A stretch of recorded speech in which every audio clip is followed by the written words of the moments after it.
tu es vêtu. Un jour, tu te présenteras devant ton Dieu et tu devras rendre compte des actes que tu auras commis. Ô vous tous qui êtes présents, faites parvenir ce message aux absents. Vous descendez tous d'Adam, et le plus digne de vous auprès de Dieu est celui qui le craint le plus. Réfléchissez profondément à ce que je viens de dire.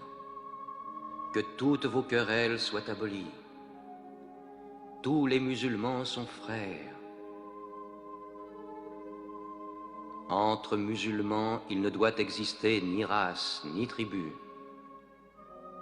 Les biens d'un frère sont inviolables, sauf de son bon gré. Ne sois ni oppresseur, ni opprimé. Ô peuple, je ne suis qu'un homme. L'ange de la mort m'apparaîtra sans doute bientôt, et la mort m'étreindra. Mais j'ai laissé auprès de vous le livre de Dieu, le Coran, et la conduite de son prophète. Alors il répéta la dernière révélation du Coran, qui scellait la religion. Non les paroles de Mahomet, mais la parole de Dieu.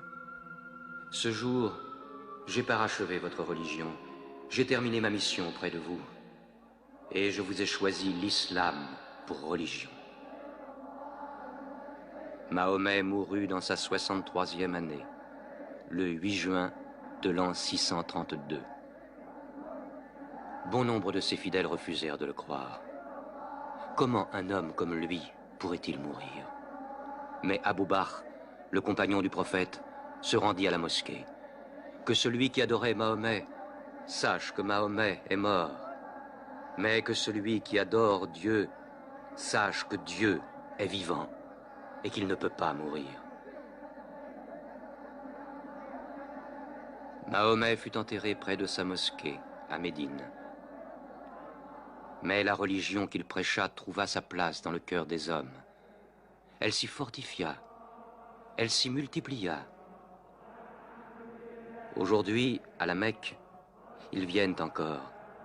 Le peuple de l'islam paré de la blancheur du pèlerinage, tous égaux devant Dieu, tous unis en ce lieu de prière, l'âme de chacun se joignant à celle de son prochain dans une même communion, adorer un Dieu unique.